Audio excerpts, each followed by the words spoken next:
Vamos a ir con alguien más que le quiera preguntar a Pablo. Tenemos espacio para otras dos preguntas. Camilo Beltrán. Don Camilo, ¿dónde está? Hola Daniel, ¿cómo está? En Nueva York. ¿Todo bien? Todo bien, sí señor. Un tema que le gusta a usted con una persona que está en la zona para que usted le pueda preguntar con toda amplitud lo que quiera saber y él se le va a entregar la perspectiva de reportero que es la más franca y la que tiene más que ver con el terreno. Muchas gracias y muchas gracias por dejarme participar otra vez y saludos a Pablo. Igualmente, Camilo. Gracias. Pablo, te quería preguntar cómo ve la gente, cómo es la gente en Israel, porque he visto que hay protestas y también qué posibilidades crees que haya que Hezbollah se meta en la confrontación o que Irán mismo decida entrar en esta guerra. Y la última cosa es que para aclararle, pues no para aclararle, pero dar mi posición, en el escucha anterior hay un artículo de Intercept que dice que el brigadier israelí Yitzhak Sehev le dijo al New York Times que efectivamente la Mossad financió a Hamas porque quería ser un contrapoder secularista de Fatah, y también Avner Cohen, que era un oficial de asuntos religiosos, también expresa al Washington Post que fue un error haber financiado a Hamas en sus inicios. Era lo único que quería decir. Gracias. Bueno, empecemos por lo más complejo, que es lo último, me parece. Hay miles de teorías conspirativas en este país. Egipto asegura, pero es la posición de ellos, que le advirtieron a Netanyahu que iba a ocurrir esto, y él dijo que la amenaza no era creíble, que no era factible, que los servicios de inteligencia israelíes no tenían. Aquí son muchos los que sostienen que Israel no se dice que financió, pero que quizás cerró un ojo pensando que el atentado iba a ser mucho más pequeño. También se decía en el 2001 del ataque a las Torres Gemelas con Estados Unidos, para poder tener una excusa y de llevar a cabo la exterminación de Hamas y sobre todo de tomar un control, aunque sea parcial, en la franja de Gaza. Pienso que es imposible de comprobar eso. Estamos en el plano de las teorías conspirativas que son siempre tan entretenidas, pero que creo que aportan poco en cuanto a la información concreta, ¿no? Sobre si se va a involucrar o no Hezbollah, creo que ya está involucrado Hezbollah. Los disparos desde el sur del Líbano hacia el norte de Israel comenzaron hace 4 o 5 días. Es decir, hace ya muchos días que Hezbollah, que recordemos, es un grupo terrorista fuertemente armado con financiamiento directo y admitido por parte de Irán. Me preguntaba Camilo si se va a involucrar Irán. Irán ha desplegado miles de hombres, obviamente no se sabe el número exacto, miles de hombres en la frontera que tiene Siria con Israel.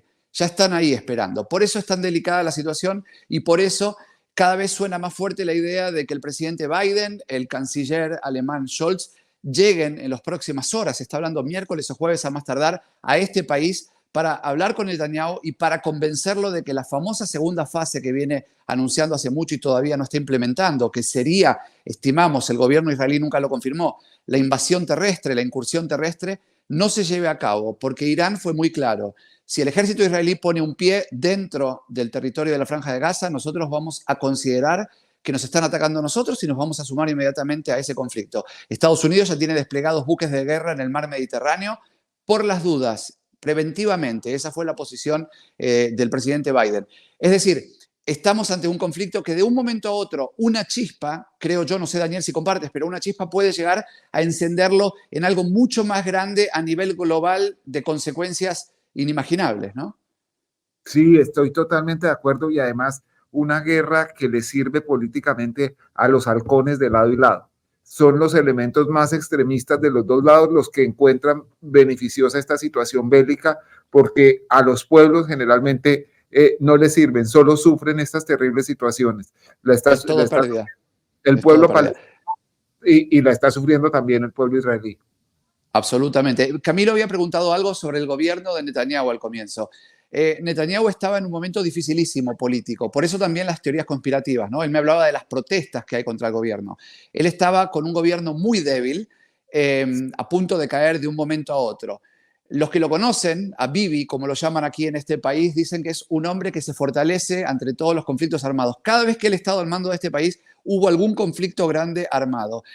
Por eso también muchos sospechan que él quería que pasara esto para fortalecerse. Logró uno de sus más inmediatos objetivos apenas declaró la guerra, que fue un gobierno de unidad.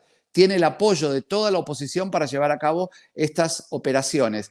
Es decir, muchos analistas políticos dicen que él sale fortalecido de un conflicto como este. Y hay mucha gente en este país, no nos olvidemos, una gran cantidad de personas que son de la izquierda, que no les gusta Netanyahu y que sostienen que hay que darle una chance a la paz y que todo se tiene que negociar en una mesa sin derramamiento de sangre. Esa es la gente que está saliendo a la calle a protestar contra Netanyahu, por un lado. Por otro lado, están saliendo los que están furiosos y rabiosos de que uno de los ejércitos más preparados y más costosos del mundo y de los servicios de inteligencia como el Mossad, súper preparados, no haya previsto un atentado de esta naturaleza y que las fuerzas de rescate hayan tardado para llegar al sur. Estamos hablando a 2-3 horas de auto, como mucho, desde Tel Aviv o Jerusalén. Hayan tardado hasta 9 horas para ir a rescatar a las personas que estaban heridas o muchos de los que estaban fallecidos y sus cuerpos quedaban por el piso derramando sangre. Así que las críticas a Netanyahu son realmente muchas y vienen desde distintos ángulos. Pues vamos a ir con la última pregunta. Ya casi estamos al aire con el noticiero Univisión y Pablo tiene que ir a atender el vivo. Don Iván Gutiérrez, ¿dónde está don Iván? Estoy en Tampa. Yo ya había hablado contigo, Daniel. Claro, señor, lo recuerdo perfectamente. Sí, que hablamos del museo y hubiéramos hablado pues también de la ópera de acá, que es muy buena. Sí, señor. Sí. Pues lo oye Pablo Monsalvo desde Jerusalén para que usted le pregunte lo que quiera sobre esta terrible guerra que vive el mundo. Sí, tremendo. Pablo, yo te pregunté, contestaste ahorita a la otra persona, pero quería saber tu posición o cómo ves la situación con los sionistas y la gente de ultraderecha en Israel, que creo que está conviniendo mucho para sus intereses políticos y su visión hacia coger todo el territorio, porque eso es lo que ha hecho Israel en todo este tiempo. Y si vamos a hablar del muro de los lamentos, pues sería ese muro tan nefasto que construyeron en la franja de Gaza. Entonces, me gustaría saber cómo ves tú el lado político de los sionistas y de los grupos radicales israelitas frente a toda esta cuestión. Y a Netanyahu, pues hombre, le sirvió esto de trampolín. Iván, los grupos de ultraderecha tienen posiciones radicales, como también lo tienen los grupos de ultraizquierda, y no es la excepción este país. Lo que pasa es que Israel tiene un mapa tan complejo, y no me refiero solo a la cuestión geográfica, sino también a la cuestión política, que es prácticamente, diría, imposible de entender hasta para los propios israelíes. Ellos tienen mucha dificultad de darse cuenta dónde está posicionado cada uno de los políticos cada vez que hay un conflicto como este. Hoy un experto me hablaba de los acuerdos de Oslo y de lo que significaba, por ejemplo, en Cisjordania, las distintas zonas que están delimitadas como A, B y C. Hay zonas en las cuales, por ejemplo, los colonos no tienen absolutamente ningún derecho a establecerse. Y esos acuerdos que ha firmado Yasser Arafat, ya fallecido, pero un líder palestino que ha estado muchísimos años en el país, han perjudicado a su propio pueblo de manera, pero no porque el acuerdo haya sido malo, sino porque el acuerdo nunca fue respetado.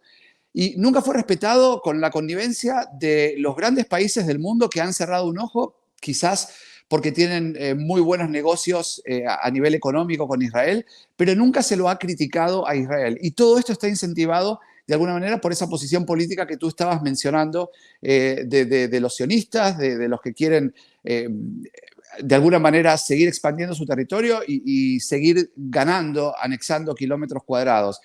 Sin embargo, la mayoría de los settlements están... asentamientos, gracias, no me venía la palabra en español. La mayoría de los asentamientos están ocupados por ultraortodoxos. Y déjame decirte, Iván, que hoy me sorprendí muchísimo cuando vi en televisión un ultraortodoxo, que uno esperaría todo lo contrario de él, pidiendo por favor que se frene el derramamiento de sangre inocente en la franja de Gaza, diciendo que era inhumano lo que estaba haciendo el gobierno de su país, que había que frenar esto, que había que permitir la ayuda humanitaria, que había que permitir el agua potable, que había que permitir las medicinas. Y es una sorpresa. Eso para que te des una idea lo difícil que es entender un cuadro tan complejo de un país que está todo entreverado. En la ciudad donde estoy yo está el lado árabe, está el lado judío, que prácticamente no se mezclan, la gente no cruza la calle, pero es tan solo caminar 100 metros de uno a otro. Es muy difícil entender el mosaico complejo que representa Israel y sus variedades, sus diferencias, que a veces hasta terminan tocándose. Nadie hubiera esperado un ultraortodoxo pidiendo que se detenga estos crímenes de guerra que muchos acusan que está cometiendo Israel, desproporcionados con la Franja de Gaza. Así que creo que es difícil, incluso para los que estamos acá, de entender de dónde va la cosa, ¿no? Además es que hay matices también entre los ultraortodoxos. Hay algunos que son partidarios de estos asentamientos, que hacen parte de una congregación política que es el Partido de los Colonos, que siendo minoritario en el Parlamento israelí, que se llama la Knesset, hacen siempre la mayoría.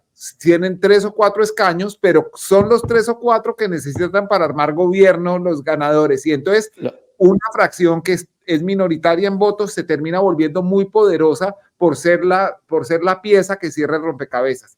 Y además de ellos, hay otros que son ultraortodoxos y que no son partidarios de la existencia del Estado de Israel, porque de acuerdo con su interpretación talmúdica, su interpretación de la Torá, de la Biblia, ellos dicen que no es el momento para que exista Israel, sino hasta el advenimiento del Mesías, que en la religión judía se sigue esperando. En fin, es una mezcla de muchos temas, de temas económicos, desde luego, de temas geográficos, de temas raciales y de temas religiosos.